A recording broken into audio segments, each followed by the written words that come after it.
सभी भक्तों को जय बाबा गोरक्षनाथ जी की स्वागत है अपने प्यारे से चैनल में। अक्सर चैनल के माध्यम से मैं आपको भक्ति और अध्यात्म से जुड़ी जानकारियाँ समय समय पर देता रहता हूँ। यदि आप चैनल पर फर्स्ट टाइम विजिट कर रहे हैं तो चैनल को सब्सक्राइब कर लेना।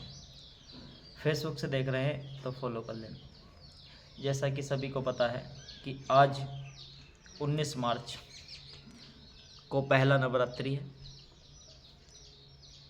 और माता दुर्गा के प्रथम नवरात्रि में माता का जो स्वरूप शैलपुत्री स्वरूप का नवरात्रि है। जैसा कि आपको नाम से ही पता चल रहा है, शैलपुत्री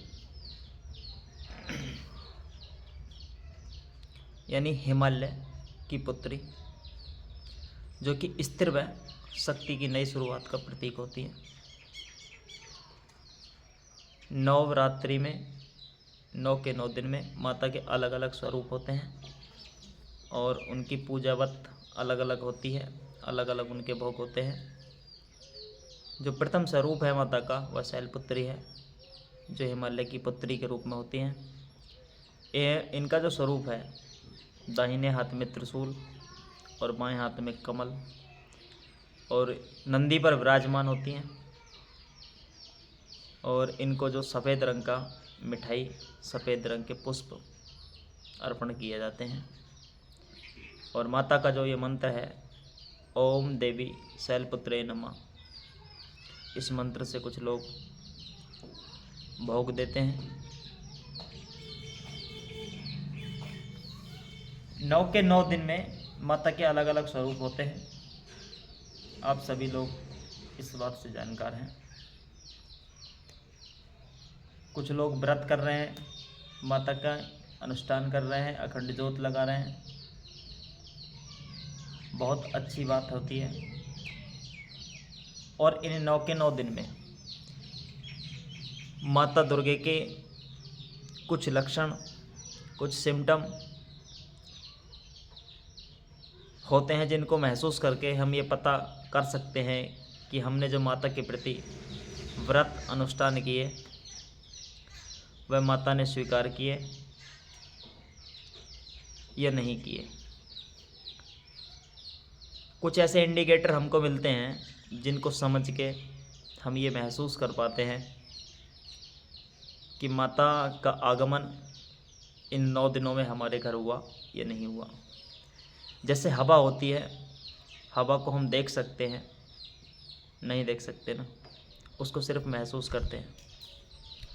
इसी तरीके से कुछ लक्षण, कुछ इंडिकेटर जिनको महसूस करके हम ये समझ पाते हैं कि माता भगवती, माता दुर्गे की कृपा हमारे ऊपर हुई, हमारे घर के ऊपर हुई। जो हमने उनके नाम से व्रत अनुष्ठान, अखंड ज्योत, भोग प्रसाद जो कार्य किए, उनको माता ने स्वीकार किया और अपनी असीम कृपा हमारे ऊपर की। तो उन लक्षणों में कुछ मुख्य, कुछ 2-4 सिम्टम मैं आपको बता देता हूँ। हो सकता है ये आपके साथ पहले दिन से और 9 दिन तक किसी भी दिन हो सकते हैं। इसके बाद आपको ये समझ सकते हो कि माता की कृपा या माता का आगमन हमारे घर पे हुआ या नहीं हुआ। इसमें क्या होता है, आपको स्वप्न की दृष्टि से, सबसे फर्स्ट लक्षण, स्वप्न की दृष्टि से आपको बहुत ही कोई छोटे स्वरूप में बच्ची का दिखना। स्वप्न के माध्यम से आपको जब सपने में एक छोटी, बहुत ही सुंदर बच्ची के दर्शन होना, ये माता का ही एक स्वरूप होता है। माता ही इस रूप में आपको दिखाई देती है।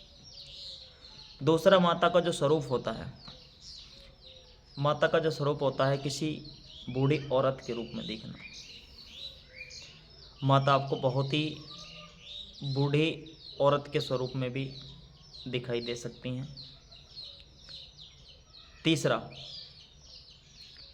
एक बहुत स्त्री के स्वरूप में दिखना, मीडियम यंग एज में कोई स्त्री दिखना और जो श्रृंगार करके लाल कपड़ों में बहुत ही सुंदर तरीके से आपको स्वप्न के माध्यम से उसके दर्शन होते हैं, तो यह भी एक माता का स्वरूप ही होता है। तीसरा, आपको स्वप्न के माध्यम से किसी सिद्धपीठ स्थान का देखना, माता भगवती का कोई मंदिर देखना, माता कालरात्रि का कोई मंदिर का दिखना, तो समझ जाना कि माता भगवती के आगमन आपके पास हो चुका है और आपकी जो पूजा पाठ है वो पूर्ण रूप से सक्षम हुई, माता रानी को मंजूर हुई। तीसरा, स्वप्न के माध्यम से आपको शेर का दिखाई देना, जो माता की सवारी होती है, तो ये भी एक अच्छा संकेत है।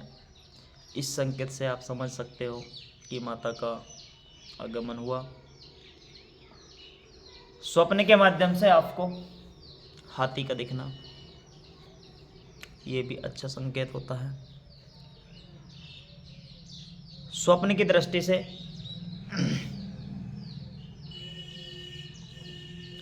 आपको कोई त्रिशूल दिखना, तलवारें दिखना, जो माता के शस्त्र होते हैं उनके दर्शन यदि होते हैं तो ये अच्छे संकेत होते हैं।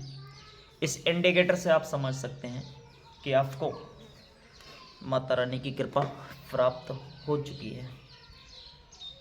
अगला संकेत, आप जब पूजा पाठ करते हो तो पूजा पाठ करते समय आपको ये महसूस होने लगेगा आपके चारों तरफ कोई ना कोई है। अपने आसपास कोई महसूस करना कि कोई ना कोई शक्ति ऐसी घूम रही है जो अपने होने का संकेत दिखा रही है, महसूस करा रही है। आपको लगेगा कि मेरे चारों तरफ कोई ना कोई घूम रहा है। जो आप अखंड ज्योत लगा रहे हैं, उस ज्योत के अंदर फूल का बनना, नैन के रूप में या हार्ट के शेप में, जब फूल का बनना होता है वह पॉजिटिव संकेत होता है और माता भगवती की कृपा का संकेत दर्शाता है। आपको सुगंध का महसूस होना, आपके शरीर के अपने आसपास ऐसी खुशबू महसूस होगी जैसे चमेली की या इत्र की या किसी पुष्प की, बहुत ही आपका शरीर के चारों तरफ और आपके ऐसा महसूस होगा कितनी अच्छी खुशबू आपको महसूस होने शुरू हो जाती है। तो यह भी जो संकेत होता है माता रानी की कृपा होने का और आगमन होने को ही इंडिकेट कराता है। जब आप पूजा पाठ करते हैं, भोग लगाते हैं, आपका रोंगटे खड़े होना, शरीर के अंदर एनर्जेटिक होना, ये एक संकेत होता है माता रानी की कृपा का होने का। और शांति का माहौल आपके घर में बनना शुरू हो जाता है। बिल्कुल, ये सारे जो छोटे छोटे लक्षण हैं, सिम्टम है, ये सब माता रानी की। और एक और, आपको अपने घर में पायल की खनक, पायल की आवाज़ सुनाई देना, ये भी एक माता रानी का ही लक्षण है, माता के आगमन का ही लक्षण होता है। इन लक्षणों को यदि आपको महसूस करने हो, आपको स्वप्न की दृष्टि से दिखें, तो आप इनको नेगेटिव की तरफ ना ले जाएं, इनको पॉजिटिव की तरफ ले जाएं। ये सारे सिम्टम माता रानी की कृपा होने का इंडिकेट कराते हैं, उनको दर्शाते हैं। और ये कुछ मैंने मुख्य आपको लक्षण बताए, इनसे अलग हटके और भी बहुत सारे लक्षण हैं जिनको मैं सारा खोलने लगा तो वीडियो काफ़ी लंबी हो जाएगी। ये कुछ मुख्य लक्षण मैंने आपके सामने पेश किए हैं। आप अच्छे से माता रानी की कृपा करें, माता रानी की साधना करें और 9 के 9 रूप में माता को अलग अलग तरीके से भोग दें, जैसी जैसी आपकी श्रद्धा। एक छोटी सी जानकारी